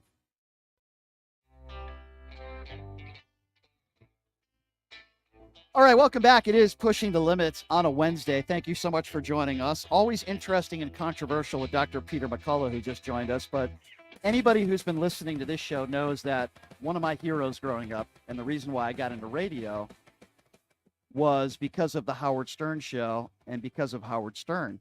And I've had plenty of people from the show on this show. Jackie the Joke Man. I've had Artie Lang on the show before. And Baba Booey, Fred Delibate, Gary Delibate. Did I call him Fred? I don't know why I was thinking of Fred. But anyway, I did. On the show, you combined Fred and Gary. Yeah, sorry about that. But the guy joining us in studio right now, he actually called into this show last month. It's an honor to have him here, longtime member of the Howard Stern Show. He's going to be performing at the Jimmy Kimmel Comedy Club Friday and Saturday. One of the best impersonators on the planet, Craig Gass, joining us in studio. Craig, it is an honor to have you here, my friend. Thank you for having me. Yeah, it was weird. I was driving around in my car, and I'd woken up to people saying, "Hey, man, Howard had Joe Biden on," and I was listening to it, and then I got in my car and I heard you talking about it. I was like just flipping through AM stations. Lucky and I you. was like, whoa, this is really cool. This guy's dedicating a lot of time just talking about the interview. And then when you called in, I knew it was you. Right away, I knew it was you. I'm a huge fan of the Stern Show. I mean, you've been on some of the biggest TV shows on the planet, right? Sex and the City, King of Queens, Family Guy, American Dad. I mean, your resume is pretty wild and pretty crazy. But how did you get that gig with Howard? Well, I'm back on the Howard Stern Show now for the first time in 20 years, which is just weird. It's very surreal. I started at I was on a radio show in Seattle, a really popular guy named Bob Rivers, who actually lives here in Vegas. Bob Rivers, Twisted Radio, who had these song parodies that were so popular they would actually chart on the Billboard charts. He had a song parody, I think it made the top 10 for singles. And I started working on his show, and I put a tape together of voices, and I sent it to Gary Delibate, the producer of the show. And he called the next day. He called. I don't think I even had a phone number. Did I not have a phone? I put the info for the radio station on there. So he calls the radio station and leaves me a message, and then I called him back, and he said, "Hey, so we're listening to the tape that you sent, and it's really good, but that Sam Kinison, like, first of all, like, who are all these people?" And I go, "That's me. That's me doing all the voices." And he goes, "Well, you're Sam Kinison." It's like, we actually thought it was him. that's how good we thought it was, man. We actually thought it was really good. That's a very good Gary Delibate. Yeah, I started calling in as Sam Kinison, calling in live from hell. And it was a terrible, terrible premise. It was every time a bad person died, someone that we could all agree, like, all right, like Don Imus. Well, even Rush more Limbaugh, even more agreeable. Osama bin Laden. Jeffrey Dahmer. When Jeffrey Dahmer died, it was I think like, that's a consensus. All right, we don't like Jeffrey, right? So I'd be on the air the next day as Sam Kinison, calling live from the gates of hell. As Sam Kinison going, "Hey guys, it's Sam Kinison, and I'm down here in hell, and Jeffrey Dahmer just got down here, and he's looking at my ass like it's a T-bone. Oh!" And it was just these dark premises. And then I started writing for the show. And when I started writing for the show, I packed up my stuff and moved back to New York. I was living this when in Jackie was doing the show? And the reason I started writing is because Jackie used to write my stuff, and Jackie's material sounded like Jackie jokes. They were very like rim shot jokes. Right. And I remember talking to Gary and saying, "Hey, I think Sam's voice is a little different than this. I feel like Sam's a little darker." And he said, "We'll send something. We'll take a look at it." And so I sent him a draft, and he's like, "You know what? You should just start writing for the show. It's pretty good, man." And so I started writing for the show. And Howard loved you from the beginning. Howard was great to me. And so when I started writing for the show, I just thought maybe I should be back in New York. Packed my stuff up, moved out to New York, back to New York, and moved in with another comedian, Mitch Hedberg, and started writing for Howard, started writing for Weekend Update. And then in 2001, Jackie walked like he had done it at the end of every contract. And he regrets that. Yeah. And they started having me come in. It was a 2-day audition that turned into 2 days a week, every week for the next 10 months, which they've started bringing in Kimmel and Adam Carolla and Chappelle and Jeff Ross, Doug Stanhope, and they narrowed it down to me and Artie. Artie got the job, and I started getting acting work on all these shows. Your career kind of blew up after that. Yeah, I've been paying my bills and my mom's bills ever since. And you should have got. Listen, I love Artie Lang, but he has too many with all due respect to Artie, he's a very talented guy, but not showing up on time, showing up late, sometimes not showing up at all because of his substance abuse issues. Great guy, right? Mhm. But I can't imagine you would have handled that job the same. You would have been there on time. You're a hard worker. You've been in this industry forever, and I love Artie, but I just feel like maybe he didn't truly appreciate where he was. Well, when you're a drug addict, and I've been there too, I had my own substance abuse issues, Yeah. but when you're a drug addict, yeah, you don't, family, friends, like nothing takes priority over that addiction. So I understand that, I yeah. understand it. And, I fell asleep on that show auditioning for the job. Can I ask Yeah. you this, though? The attacks on Howard from the far right today, regardless of what your political affiliation is, I don't even know what side you're on. I'm an independent, but, they call Howard woke. They call him liberal. And I say to myself, I don't know Howard like you do, but it doesn't appear to me like he's changed at all over the years. He's the same guy. He's 100% the same guy, but people have very, very strong feelings today. And it's all feelings. It's all it is. It's feelings. It's not based on facts. It's based on feelings. And when people go, man, he's so, when it comes to he lost his mind over COVID. It's like he has been a germaphobe His whole life. for decades. OCD, germaphobe, yeah. If anyone in the studio in the 80s, 90s, 2000s coughed, he'd go, "What? Are you sick? Hey, what are you doing? Get out of it. What are you can't." And he was out of his mind. Like, you're going to get me sick. Right. And then the show's not going to happen. And people were like, God, man, like people, he's had that established history of being a massive And germaphobe. anybody who knows him knows that. Were you ever in studio when Trump was a guest? No, I've worked with Trump a few times and his What's that family. I've done these charity events with him. Yeah. And it was always known back then that his charity events were really going to just benefit him. Like that was always a thing that was known, and it was interesting to be around the guy, but it was always, I mean, for the last like 10 years, whatever it's been, I've just been saying, like, it's so weird to me that people around the country are just now finding out what New Yorkers have known for decades about Trump. Like, we've all known this about him. We've all known what type of Womanizer scumbag.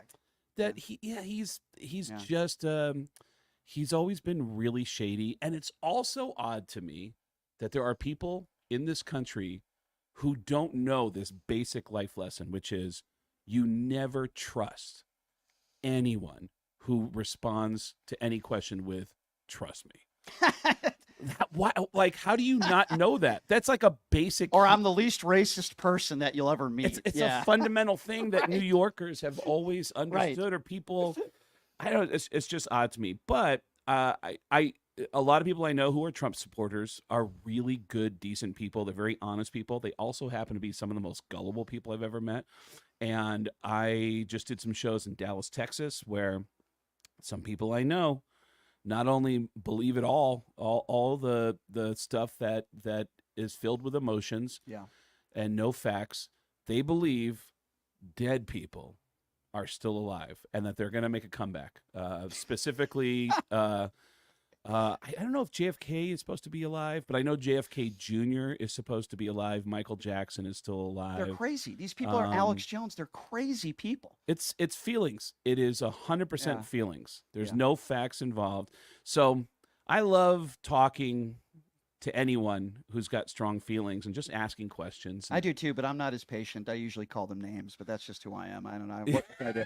If you're just joining us, he's Craig Gass, one of the best impersonators on the planet, from the Howard Stern Show. Of course, I've seen him on Sex and the City. Yes, I did watch that show. I know a lot of women watch that show too, but I watched the show. King of Queens. When you get a call like that, Craig, and you find out you're going to be on the show King of Queens, one of the most successful TV shows ever, what goes through your mind when you get that call? Almost every TV show I've been on came through fans of the Howard Stern Show. That is so cool. Sex and the City. I was on the air talking about a relationship I just gotten out of. I was really heartbroken, and Gary said, "Hey, so some people from Sex and the City called up. I want you to give them a call." And I called them up, and they said, "Hey, we heard you talking about your relationship, and we think you would play a really good insecure guy on Sex and the City." And I said, "All right." And they go, "Plus," and I don't know if this makes you uncomfortable, but the character we want you to audition for is a guy who is Every time he gets together with Miranda, he loves to perform. He loves to perform. And he's so good at it that Miranda has such a huge reaction. She just explodes every time it happens, and all over his face. And he's such a sensitive guy that he just wants to hold her and kiss her afterwards, which freaks her out because his face. And I was like, yeah, all right. And they go, so is that okay? Do you have any questions? And I said, yeah. What time? Do you want to rehearse? Because I just, I think that ended up being my first thing. King of Queens was this guy, Mike Socio, who was a writer, head writer for King of Queens. And he said, hey, big fan. And I have this idea of this character on King of Queens. It's just based on you and who you are on the Howard Stern show. You're a guy who does impressions. I love that. And Kevin's jealous because everyone loves the new guy. Everyone's like, man, this guy's the best. He does impressions and he's so likable and blah, blah, blah. And Kevin wants to be the funny guy. So Kevin tries to trip you up because you feel like he was a little jealous at your talent. Right. That's what the whole premise was, which, by the way, I really desperately, this is pathetic to say out loud, desperately wanted to be friends with Kevin. I went into that thing like, oh man, because I kept hearing from people like, Kevin loves comics. He's always given comics gigs on the show.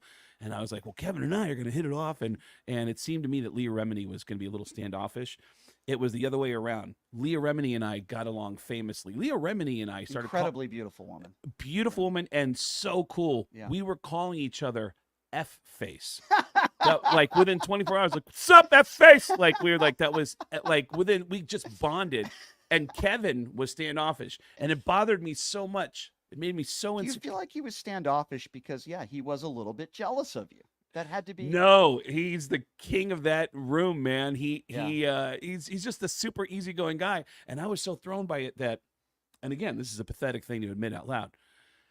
Every day we rehearse, we do like read-throughs, and then we started doing blocking and stuff. And whenever Kevin James would go like, all right, are we good? Yeah. All right, listen, I'm going to go. I'll see you guys tomorrow. I would bolt out the stage door, and I would just stand by the exit so that when Kevin came out, I'd be like, oh, hey, Kevin. Hey, man. Oh, man, I'm excited to do this, do the show with you. Thinking that maybe we'd bond a little bit. And it never happened. Every time he walked out, he'd just go, yeah, we're going to have fun. And Kevin's walking in with Adam Sandler to the NBA All-Star Weekend here, and I'm doing interviews on the red carpet, and I'm interviewing Adam Sandler. He's great. I know you do a very good Adam Sandler, too. And then I'm interviewing Kevin, and he knows I have a microphone and no camera, and he's just mouthing stuff on purpose, just being a smart ass. I thought it was pretty funny. I don't want to be like every other interview that you've done, but I'd be hard-pressed not to just name a few of the names of some of the impersonations that you do. Would that be okay? Well, can I just back up a little bit and explain my backstory? Yes, please. Do you know about how I grew up? I do not know a lot about how you grew up, no. My whole family's deaf, which sounds like a joke, but it's not. I did not know that about your family. Everyone in my family never knew that. Yeah, is completely deaf. Your parents, your brothers, sisters? Mom, dad, and sister. Oh, my gosh. Yeah, my whole family's deaf. So I'm known as a comedian who does impressions, and the reason I can do impressions is because I grew up in a deaf family, and I couldn't learn how to talk from my family. I learned how to talk by watching TV and copying all the voices I heard on TV. And I always say this in interviews, and it's true. Growing up in the Bronx, I never got an accent, and everyone in the Bronx sounds like Tracy Morgan. Everybody in the Bronx talk like this, whether you black or white, male or female. That's crazy. Hey, this is the voice of your next door neighbor, and I'm a Vietnamese girl. That's crazy. Like everybody sounded like that. So the weirder the voice, the easier it is for me to do it. Christopher Walken has a real stop and go kind of voice where he'll talk every once in a while. He'll stop and then he'll keep going. Or Adam Sandler, shibby-doo-hee-hoo. And so on and on and on. So I always had this ability to, like, the weirder the voice, the easier it is for me to do it. So like Linda, who used to be the casting director at Family Guy and American Dad, she would just send me homework assignments, and now Howard and his team will say, hey, can you do this voice? Can you do this voice? I got asked recently about doing Mike Lindell. Hey, can you do a Mike Lindell? And I go, Pillow guy. And I was Mike Lindell, and they go, yeah. And I go, the My Pillow pillow idiot. guy. Yeah. And I go, I mean, I used to do a lot of coke, so how hard can that be? You know what I mean? Like, hey, everybody, this is Mike Lindell. God, it sounds like Crazy Cabby. Hey, this is Mike Lindell. I used to smoke crack cocaine. Yeah. Listen to Howard Stern. You're going to start hearing Mandel on the air if this idea gets pushed through. Listen to Howard Stern. I'll let you shave my pillows. I'm sorry. I used to smoke crack cocaine. And yeah. But yeah, I always had that ability. And then getting on Family Guy, like it was the same thing. By the way, another embarrassing story.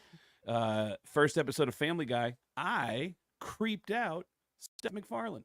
You ever creep anybody out? Like Oh, every day. Women, usually dates I go on. So yeah, Yeah. all the time. But I mean, like when you talk about meeting famous people, you said I've met so many famous people from Right. being on the show. Sure. You ever like the crazy thing about meeting famous people is that sometimes you come across famous people that you're a fan of and they let you down, and then sometimes you come across famous people that you know they're famous, you just have no feeling about them, and they'll be so nice that you'll be like, oh my God, I'll defend that guy for the rest of my I life. have a few of those for sure. I've met some bad people. I've met some good people. I've become friends with some musicians. One of my good friends, a band I grew up with, Filter, Richard Patrick, the lead singer. I love them. Became friends with him. Vivica A. Fox is a good friend of mine. She's great. I've always loved her movies, but she comes to town. We go to games together. Whoa. Yeah, she's super cool, man. And then I've met some people that are strange. Michael Avenatti. We used to hang out a little bit. Stormy Daniels, former attorney, he's in jail now. I've met some people. Bill Maher's a snob. I'm sorry, I'm just not personally. Bill was in the studio with us. We did Whack Pack. I remember the tic-tac-toe, the Family Jeopardy. Feud. Oh my God, Whack Pack Family Feud. that and- was so funny. And Bill was hosting it, and then during a commercial, He hated being there, right? He hated it.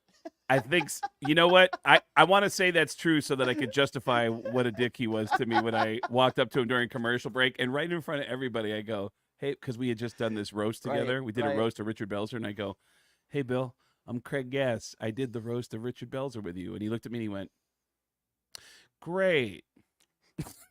What a dick. And everyone in the room was watching, and I was like, "Oh man, I'm just a piece of crap." He's Like, just standoffish, right? He's just kind of he's a very smart yeah, guy. yeah. He's a very, which I don't understand. I don't understand. I mean, I don't get that. I don't get. Neither do I. I don't get being unhappy. I don't get that at all. You Can know? I ask you though, when you first started to be noticed in public as a celebrity, how did you react to that when people went up to you and asked you for a picture, or asked you for an autograph, or Howard Stern fans, whatever the case may be? How did you handle that?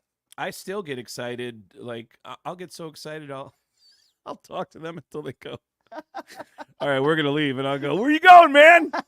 I go, you're my fan. Let's hang out. Like it doesn't happen often, but when it does, I get super excited about it. And then sometimes, yeah, I mean, I go to the Super Bowl every year and I interview the players. I did it this year here in Vegas with Carrot Top and Burt Kreischer. We did this thing where we interviewed the Chiefs and the 49ers. And every once in a while, you'll talk to a player, will be like, I know who you are. And I'm like, really? Like, That's cool. I love it. I get excited about it. Well, when you called into this show, I was excited about it. So I remember when I Yeah. called in, you were like, I know who you are. And you're like, dude, let's connect. And I was like, all right, I'm coming back in a couple weeks. I'm going to be at Jimmy Kimmel's. Let's talk that week. Yes. And which, by the way, I got to finish this Family Guy story because it was so. That's my ADD. Sorry, I interrupted you. I have the same ADD. and Horrible ADD. I somehow managed to remember stuff now, but I go in to do my first episode of Family Guy, and it's just me and Seth MacFarlane, and we're alone in this recording studio, and I just creeped him out. Every joke he made, I laughed a little too hard. I go, ah! And he's like, relax, dude, just take it. And I go, oh, sorry, man, sorry. Even when that laughed, your board op guy just turned down my mic. He was like, dude, you do got to calm down. And so the rest of it, you can keep it at the same level. So he goes, come on, we'll bang this out. It'll be really quick. The whole recording session lasted like 5 minutes. Seth MacFarlane kept doing one line as Peter Griffin, where he kept saying, this is crazier than when Al Pacino was a slumlord laundromat tenant. And then they cut to me as Al Pacino, surrounded by a bunch of broken down washers and dryers, going, you're out of order. And you're out of order.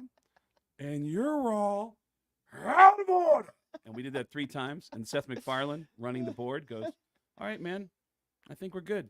But I'm so nervous because I think we're going to be friends now that we're working together, that I go, all right, so you want to hang out? And he goes, hang out? What do you mean hang out? And I go, you want to grab a coffee or something? And he goes, I got to work. And I said, oh, okay. You want me to leave? And he goes, yeah, get the hell out of here. And I was like, oh my God. Grab my paperwork. I walked out. They didn't call me again for like 6 months. And then Linda started calling and saying, hey, Craig, can you do this voice or can you do this voice? And every time I was like, yeah, I can do whatever you need. So you just want to be friends with this guy. You just want to go grab a beer with him or something. It's pathetic, but yes. That's not pathetic. I understand why you wanted to do that, but he just kind of blew you off. Yeah, I mean, listen, and I get the same thing. I meet people who they want to be close to me, and I understand it's a little uncomfortable. Like, yeah, no, man, we're good. We're cool. But I know everything about you. You don't know anything about me. I love what I know about you. I just admire your work, and I want to hang out. So every time I've gone back to record another episode of Family Guy or American Dad, or when they used to have the Cleveland show on the air, Seth MacFarlane's never around. It's always this guy, Mike Henry. And I'll go, hey, Mike, is Seth around? And every time I see him, he goes, don't worry about Seth. We're going to get you out of here real quick. We're going to get you out of here. You think Seth said something to him? Like, hey, this guy's a creeper? I totally creeped him out. If you come out to Jimmy Kimmel's this weekend for the shows, it's a bunch of impressions, stories about people who I do impressions of. Mm-hmm. And if you're a fan of any of the shows I've been on, you'll love the show. And Jimmy Kimmel's club, which I'm sure you've been there before, it's a great club. Mm-hmm. They have great acts there, and I love the venue because yes, you're going to get locals, but obviously a lot of tourists out there as well. Mm-hmm. It's just a really cool venue, and I'm a big fan of Jimmy Kimmel. God, I love it when he just trashes Trump on his show. I really do. And well, it's all legit. The things that he points out is legit. It's been a strange time. Like, again, people have strong feelings. They have very, very strong feelings. And it's very interesting to talk about the feelings versus facts. But God, people have such strong feelings right now. And do you ever do politics at all in your act at all? If I even get remotely close to it, people get upset. I don't understand that. Make fun of both sides. Like, I don't understand why people would get upset at that. If you're going to get offended by something like that, then don't go to a comedy show. That's what I think. I was Bill Burr was here, and I was Bill home. Burr. Love it was Burr. like a couple months ago, and Bill was talking about. He goes, I got these family members, they're getting. I'm getting worried. Like one of them. He started talking about how one of them had dementia, and he goes, He goes, there's a way you're supposed to handle it. Like, even when they repeat the same story 20 times in a row, you go, oh, okay. Like, you're not supposed to go like, dude, you're losing it. Look at you. Dude, how many times are you going to tell me the story? My God, look at how much you're slipping. He goes, you're supposed to be kind to them because, they could be a loved one, or they could be, your grandfather, or they could be the president of the United States. And the place, like a bunch of people just went crazy. Like, yeah. And he goes, see, this is why we're doomed.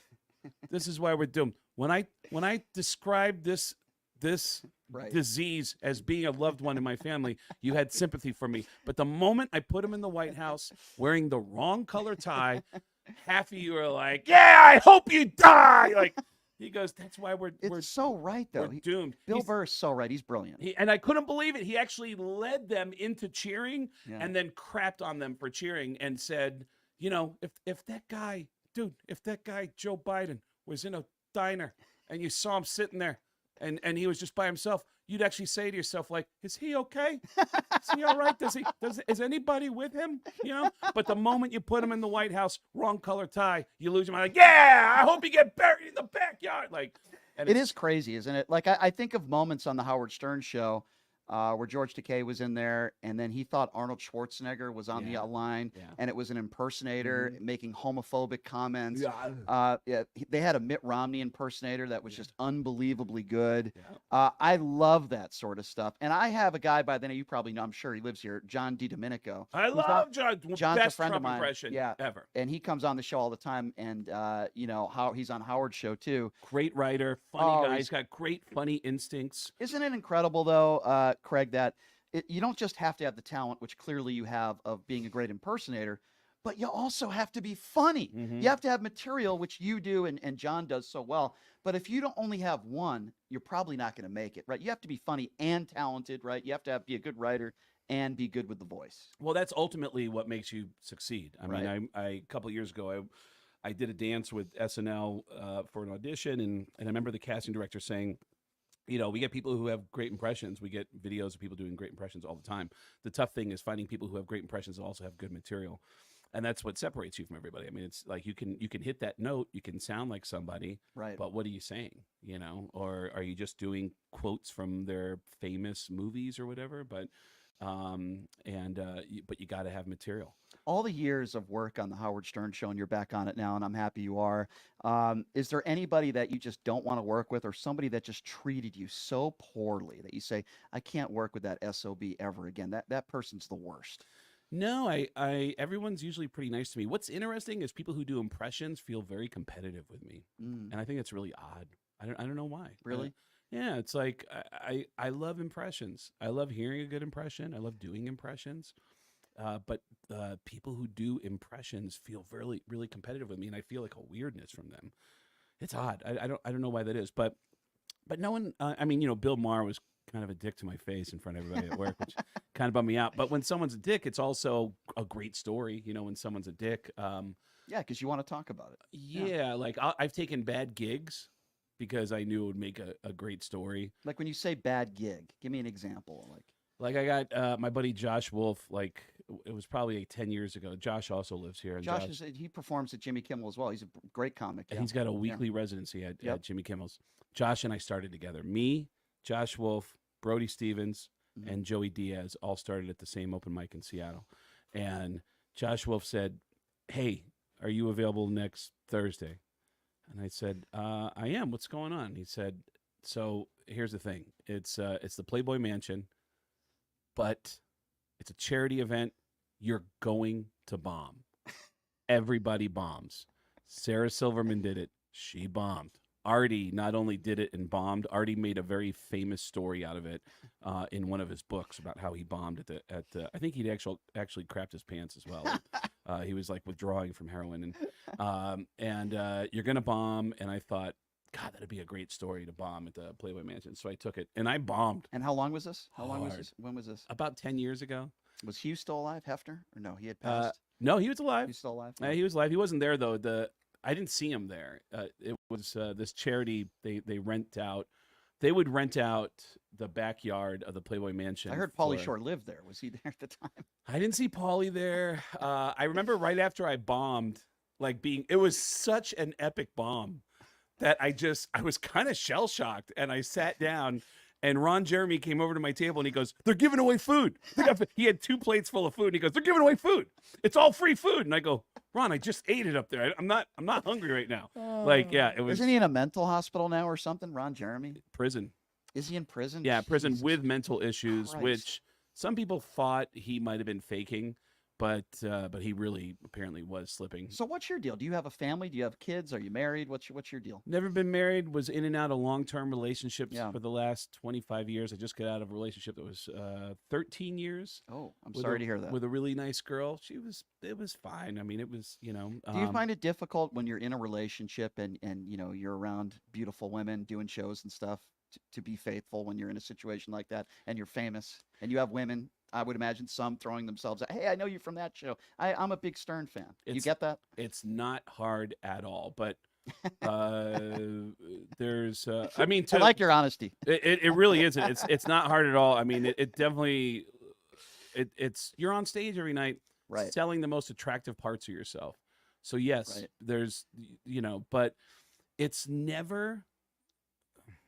almost never an ideal situation. Almost never. It's like, oh, well, I don't want to be rude. Like last night, some friends of mine who were here with, well, it would be terrible name dropping, but some friends of mine who are here in town performing, we went out to dinner, and at the end of the night, you can name drop. Some friends of mine who were out here with Ringo Starr.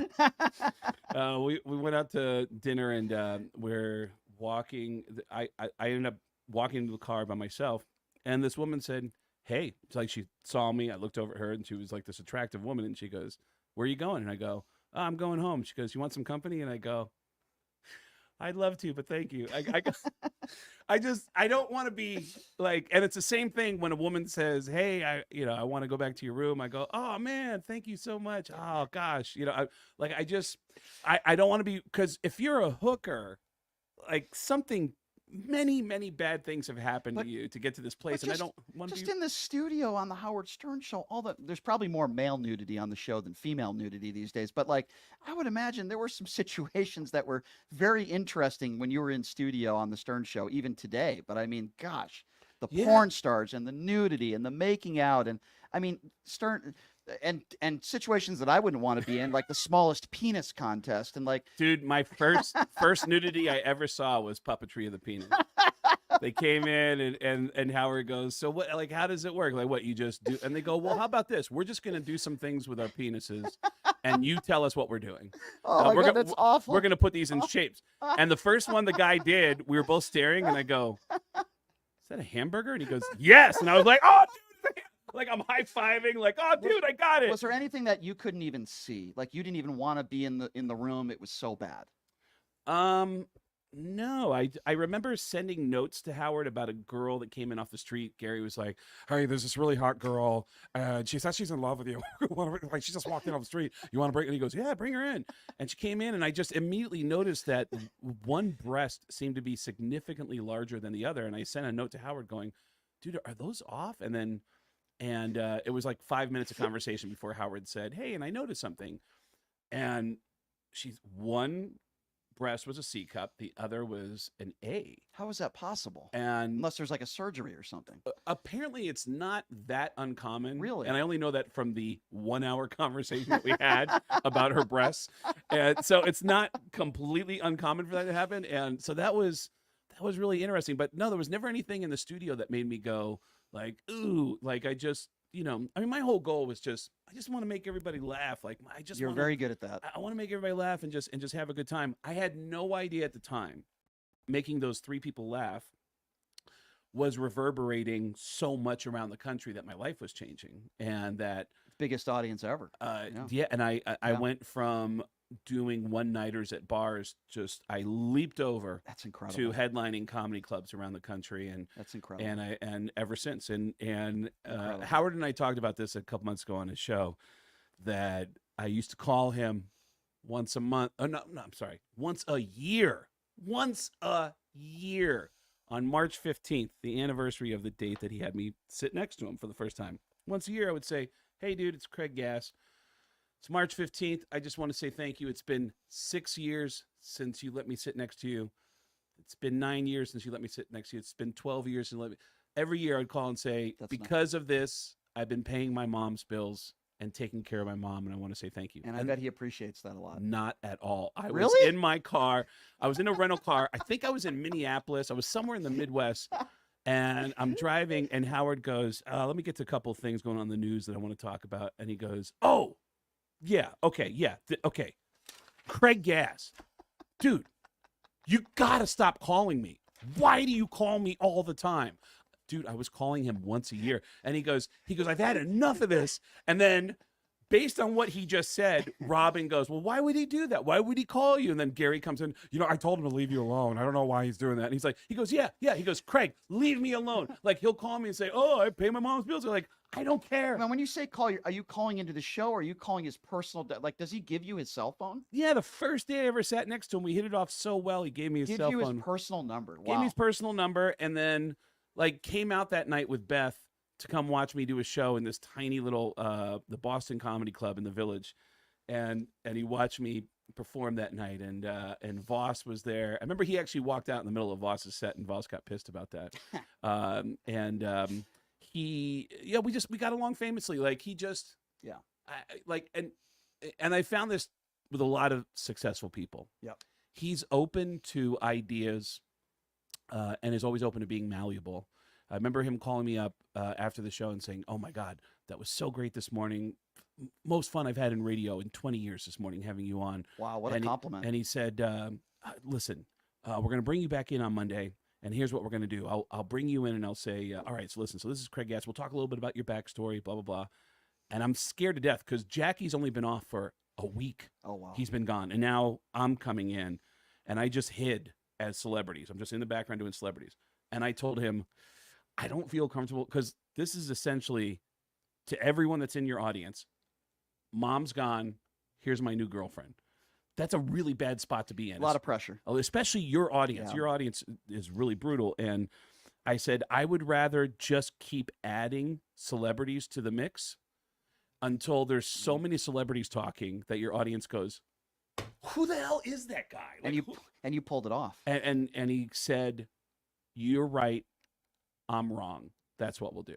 That's incredible. And look at where it got you. Well, eventually, I mean, again, I've been paying my mom's bills and I didn't get rich, but I've been able to live a life where I go anywhere I want. I'm at the Super Bowl every year. I book shows around my favorite teams and concerts, and I get to hang out with friends all the time while I'm on the road. You've had an incredible career, and I'm going to come out and see you this weekend over there at the Jimmy Kimmel Comedy Club. If you're in Vegas or if you're coming out to Vegas this weekend, this guy's one of the best in the business. Always been a fan of his, and he's going to be at the Jimmy Kimmel Comedy Club both Friday and Saturday, which is a great place to see a comedy show. Craig, it's truly an honor having you in studio, my man, and I appreciate it. And the fact that you're a listener of this show means a lot to me as well, so I appreciate that, even if it was by accident. I came across the show, and I just love, as someone, I've been obsessed with conservative talk radio my whole life. I hate it. I started listening because I couldn't figure out. Love Connection got replaced. I was living in Tucson. Love Connection got replaced by this fat guy. He's sitting in front of a bunch of books. He's got a studio audience full of what looks like every boss I've ever had. Yeah. And he's crapping on the president of the United States every night. And I was like, who is this guy? His name was Rush Limbaugh, and I became obsessed. And for 30 years, I have listened to 5 to 10 hours of conservative talk radio for 30 years, trying to understand how they are able to twist people's minds. And it's a fascinating display in human behavior. I try to do the opposite of that. I try to twist their minds, and hopefully I do a good enough job doing that. But facts Craig, over feelings will always win. That's right. Craig, thank you so much for being here. I can't wait to see your show this weekend. He's going to be at Jimmy Kimmel Comedy Club Friday and Saturday. I can't tell you how much enough I appreciate you coming in studio, my man. Thanks for having me on, man. It's That been was a lot fun. of fun. Craig Gass, everybody. All right, that's a wrap, man. That's a wrap. We'll see you tomorrow, same time, same place. Have a great day, everybody.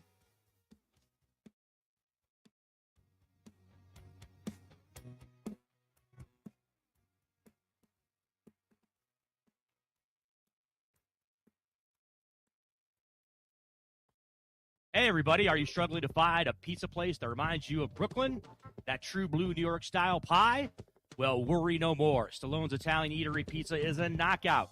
We're located at 467 East Silverado Ranch Boulevard, just off of Premium Road, half a mile east of South Point Casino, just minutes from the Las Vegas Strip. Come by and grab a slice of pie. Plus, check out our Brooklyn-inspired Italian cuisine. Our sandwiches are super. Hero, that is. Because why be a sub when you can be a hero? Stallone's Italian Eatery is here to serve you phenomenal food, Vegas. Forget about it.